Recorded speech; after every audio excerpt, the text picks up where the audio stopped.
আচ্ছা বন্ধুরা, আজকে আমাদের বাড়িতে আমার দেওর বেড়াতে এসছে। এসেই বলল, বৌদি তোমার হাতের মটরশুঁটির কচুরি আর আলুর দম অনেকদিন খাইনি, খাও। তাই দেওরের আবদার পূরণ করতে শুরু করে দিলাম মটরশুঁটির কচুরি আর আলুর দম। মটরশুঁটিগুলো ধুয়ে প্রেসারে সিটি দিয়ে নিচ্ছি। বন্ধুরা, যারা আমার মতন গ্যাস বাঁচাতে চাও তারা এই মটরশুঁটিগুলো প্রেসারে দিয়ে দুটো সিটি দিয়ে নেবে, ব্যাস তাড়াতাড়ি হয়ে যাবে আর গ্যাসও বাঁচবে। একটু নুন দিয়ে এটা প্রেসারে দুটো সিটি দিয়ে নিচ্ছি। মটরশুঁটিটা সিটি পড়ে গেছে, এই যে বন্ধুরা দেখুন কি সুন্দর গলে গেছে। এবার এগুলোকে ছাঁকনিতে ঢেলে নেব। এই যে এই সাইজের আলুগুলো প্রেসারে একটা সিটি দিয়ে নেব। এটাও তাড়াতাড়ি একটা সিটি দিলেই গলে যাবে আর গ্যাসও বাঁচবে। এবার আলুটা একটা সিটি দিয়ে নেব। মটরশুঁটিটা ঠান্ডা হয়ে গেছে, এবার জল ঝরিয়ে এটাকে মিক্সিতে একটু পিষে নেব। এর মধ্যে একটু ধনে পাতা দিয়ে দিলাম। এই যে বন্ধুরা দেখুন, এটা আমার খুব সুন্দরভাবে পিষে গেছে, মিক্সড হয়ে গেছে। এবার এটার মধ্যে আমি একটু ভাজা মশলা দিয়ে মেখে নেব। আমি ওতে দেওয়ার জন্য দেখুন বন্ধুরা এই শুকনো মশলাগুলো নিয়ে নিয়েছি। এবার এগুলোকে শুকনো কড়াইয়ে একটু ভেজে নেব। এর মধ্যে আছে গোটা গরম মশলা, ধনে, জিরে, শুকনো লঙ্কা, মৌরি। এবার এটাকে একটু ভেজে নেব মশলাগুলোকে। কড়াই গরম হয়ে গেছে, মশলাগুলো দিয়ে দিলাম, একটু নেড়ে চেড়ে ভেজে ঠান্ডা করে গুঁড়ো করে নেব। আচ্ছা, এদিকে আমি আলুটাও সিটি বসিয়ে দিয়েছি। আমার মশলাগুলো ভাজা হয়ে গেছে, এবার এগুলোকে নামিয়ে ঠান্ডা করে মিক্সিতে পিষে নেব। এই যে বন্ধুরা আমার মশলাটা পেশা হয়ে গেছে, এই যে একটু দানা দানা থাকবে। এ দেখুন বন্ধুরা, এই সাইজের আলু একটা সিটি দিয়ে নিয়েছি প্রেসারে। দেখুন কি সুন্দর নরম হয়ে গেছে, ভাঙেও নি আর নরমও হয়ে গেছে। এবার এগুলোকে ছাড়িয়ে নেব।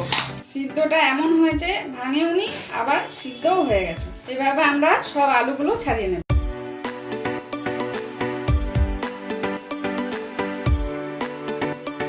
এবার এই সিদ্ধ করে বেটে রাখা, মিক্সিতে বেটে রাখা মটরশুঁটিটার মধ্যে এই ভাজা মশলাটা দিয়ে ভালো করে মেখে নেব।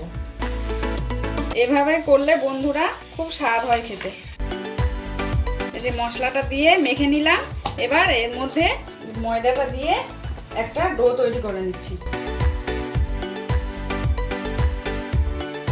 এই যে আমার মন্ডটা মাখা হয়ে গেছে, ডোটা মাখা হয়ে গেছে। এবার এর মধ্যে একটু সাদা তেল মাখিয়ে 10 মিনিটের জন্য ঢেকে রেখে দেবো, তাহলে এটা খুব নরম হবে। এবার বন্ধুরা আরেকদিকে আলুর দমটা করে নিই। এই যে আলু সেদ্ধ করে ছাড়ানো হয়ে গেছে, কড়াইও গরম হয়ে গেছে। শুকনো কড়াই বন্ধুরা প্রথমে খুব ভালো করে গরম করে নেবে, তাহলে সবজিটা লাগবে না। তেল দিয়ে আবার তেলটা ভালো করে গরম করে আলুটা দেবে, তাহলে কড়াইয়ে একটুও লাগবে না। তেলের মধ্যে আগে একটু নুন দিয়ে নেবে, তাহলে তেলটা ছিটে গায়ে আসবে না আর আলুগুলোও লাগবে না।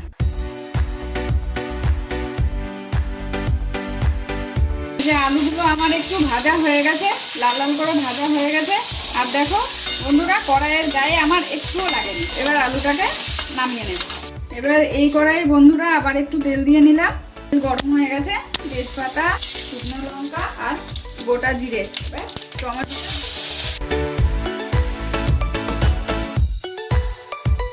এবার এর মধ্যে মটরশুঁটি দিয়ে দিলাম, কাঁচা লঙ্কা বাটা দিলাম, আদা বাটা দিলাম,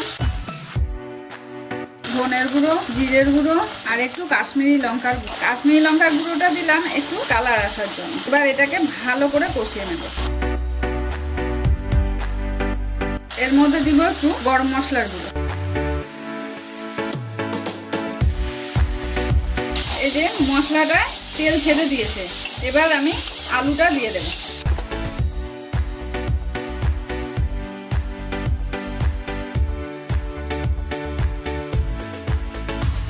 আলুটা কষানো হয়ে গেছে বন্ধুরা। এবার এর মধ্যে একটু গরম জল দিয়ে, খাবারে গরম জল দিলে এর স্বাদ অনেক গুণে বেড়ে যায়।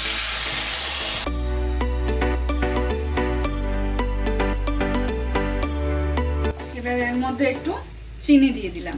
চিনি আর নুনটা আপনাদের স্বাদ মতো দেবেন। এর মধ্যে একটু কাসুরি মেথি দিয়ে দিলাম, একটু ধনেপাতা ছিটিয়ে দিলাম। এবার এটা নামিয়ে নেব। মটরশুঁটি কচুরিগুলো লেচি কাটা হয়ে গেছে, এবার এগুলো আমি বেলে নেব। এইভাবে সবগুলো বেলে নিলাম। এবার আমার এগুলো বেলা হয়ে গেছে, এবার এগুলোকে ভেজে নেব। আমার তেলটা গরম হয়ে গেছে, এবার কচুরিগুলো একটা একটা করে ভেজে নেব।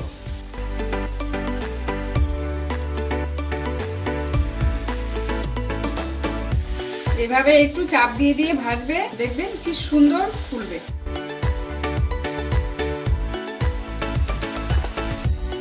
ফুলকো ফুলকো কচুরি রেডি।